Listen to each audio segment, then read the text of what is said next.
I'm Darren Levine, and this is Interesting. Sugar.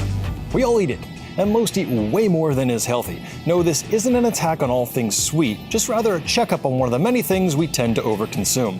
Now, there's some great documentaries and write-ups on sugar, but what I want to do is give you more of a summarized sampling of the subject, as well as some tips for improving your health.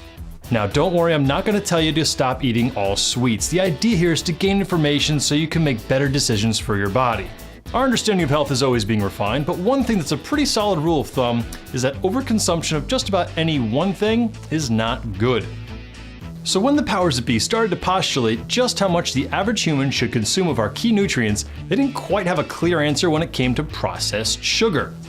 See, interestingly enough, sugar on its own is not an essential nutrient. We get our sugars naturally from carbohydrates. We just happen to love sugar and created foods that are incredibly saturated in it.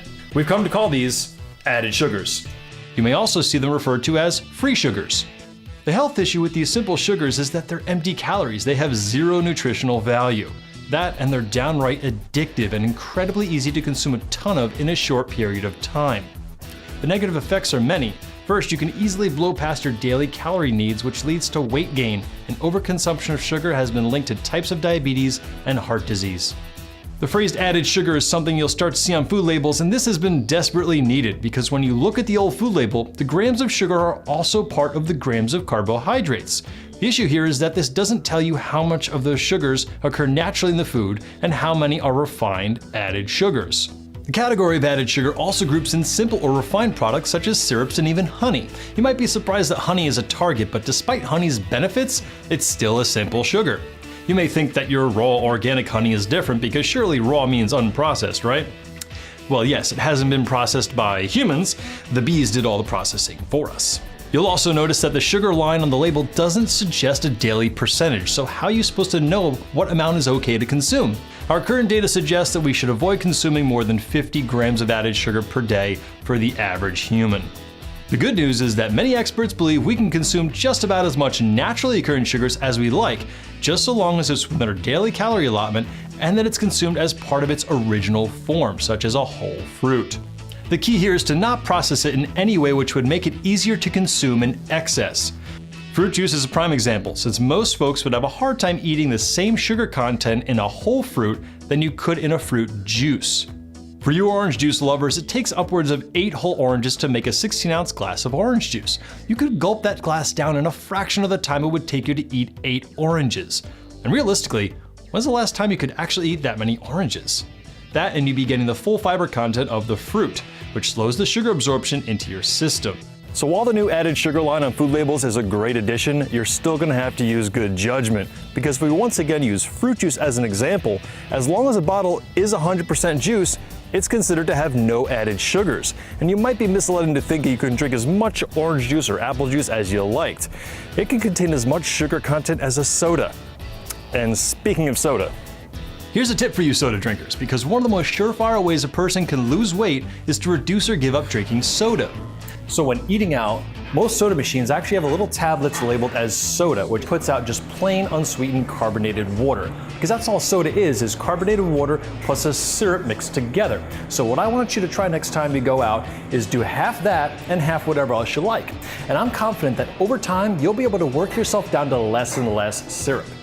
The idea here is to get your body back into equilibrium because it's not supposed to get this much sweets, and your taste buds have essentially built up a tolerance to it.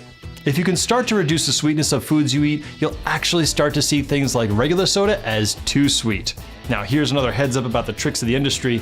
You'll see some food and drinks labeled as 0 calorie or no sugar added, but when you look at the label, you still find a sweetener in the ingredients. These 0 calorie sweeteners are their own bag of questionable health. Some are more questionable than others, some are looking promising, but all are debatable. We're talking about the same stuff in so-called diet sodas. They're using the same type of ingredients to make these new trendy drinks appear to be healthy. If you think diet sodas are a health drink, I encourage you to do a simple web search and see the vast debate about the negative effects they may have. Here's a way to look at it. The only pure health drink is water. And anything you add to water to make it sweet, whether it's got calories or supposedly not, is questionable. The flavored seltzer I drink has only natural flavor, no added sweetener. Natural flavor is a whole other bag of beans, which we'll get into another time, but in this case, it's a fairly safe bet. Certainly better than any sweetener, and I'd rather not be a test subject to the unknown. So with all that said, I know many of you have a freezer full of ice cream you're not about to toss in the trash, and that's not what I'm out to suggest. What works for one person may not work for the next. My goal is moderation. Instead of a bowl, I fill up a standard sized coffee mug with ice cream.